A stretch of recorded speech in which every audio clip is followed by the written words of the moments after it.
Hello and welcome to the 25th Hour, Carleton University's Current Affairs Show.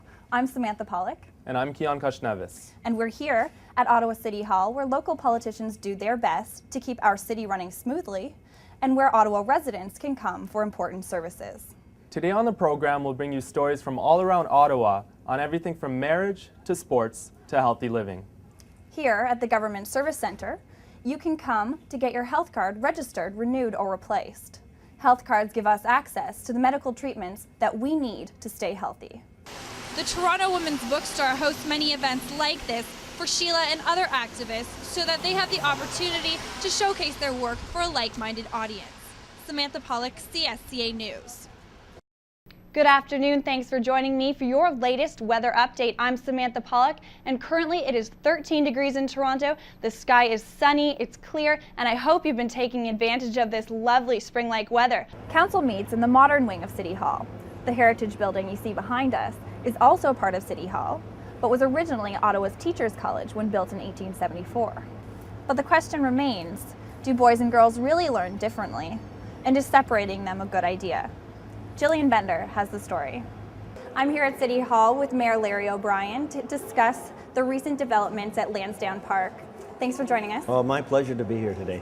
Can you tell me what you think, why you think it makes economic sense for Ottawa to participate in the development of Lansdowne Park? First of all, I'd just like to say that my council and city staff and the developers worked so hard to come up with a program that would make Ottawa a better place. This redevelopment of Lansdowne Park resulting in a lot of green space along the canal. Do you think that the developments at Lansdowne Park will be enough to revive football in Ottawa? I think so. It's all about the game day experience. Will the city manage the transportation issues that are going to rise up with the development? That's been something that's I think been overstated a little bit. Back a couple of years ago. When you look back at your time as mayor, is this something that you want to be remembered for? I hope it's going to be one of the things. Good afternoon, I'm Samantha Pollock. Here's your latest sports. Leafs fans are getting ready to say goodbye to their home team until next year. Toronto looks to wrap up the season tonight with a win against the lowly Pittsburgh Penguins. They were knocked out of the playoff race last Saturday night. It wasn't much better in Buffalo's game on Sunday. First period, Sabres are already up 1-0 and on the power play.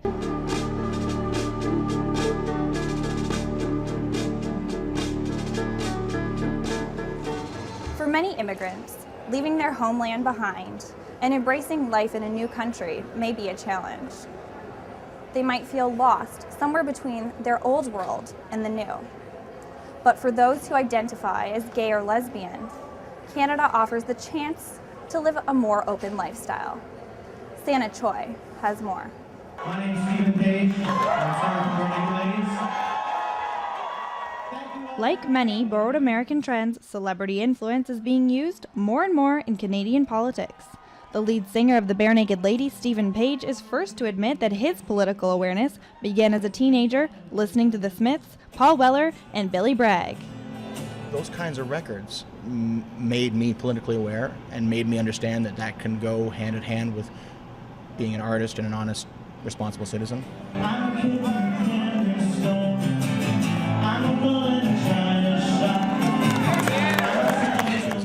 So I think, if I can provide any of that, just the smidgen of that kind of inspiration to another 15 or 16-year-old, I'd have my job done. It was really U2's lead singer, Bono, who was the pioneer for other celebrities who wanted to enter the political scene in Canada.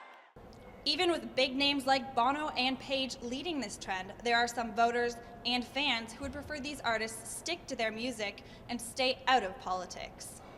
At today's NDP rally, the voters I spoke to did not seem to care who Stephen Page was, but rather what he stood for.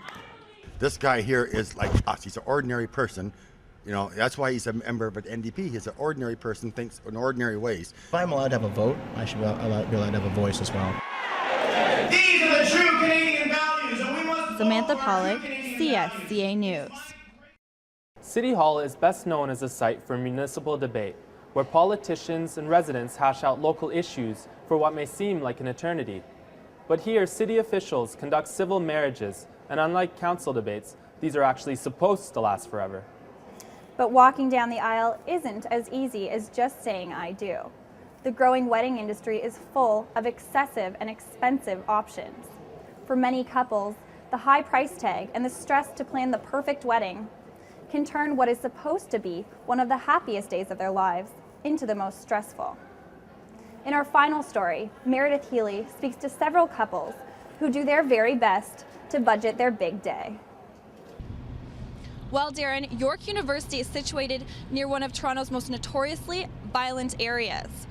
Since September of 2005, over 16 crimes involving guns have taken place in the neighborhood of Jane and Finch. And with the federal election just a week away, campaigners should be targeting the students here, which are over 50,000 students here at York University, with their platforms on gun violence and what they plan to do with preventing this violence from getting any further. More Raptors news. It appears as though star power forward Chris Bosh will sign a contract extension with the franchise. Bosh is the new face of the Raps since the disgruntled All-Star Vince Carter was traded away last season, as CB4 is in the line to sign a new deal for more than 6 years and about $75 million big ones.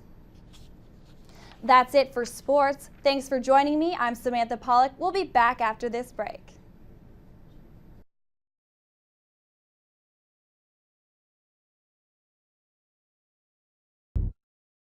My name is John Caleb Moore. I was convicted of second-degree murder in 1979, and I spent 10 years in prison for a murder I did not commit.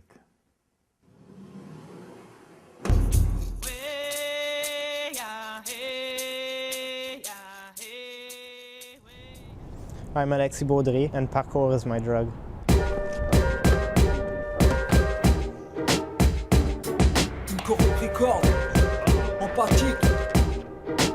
Parkour is my drug.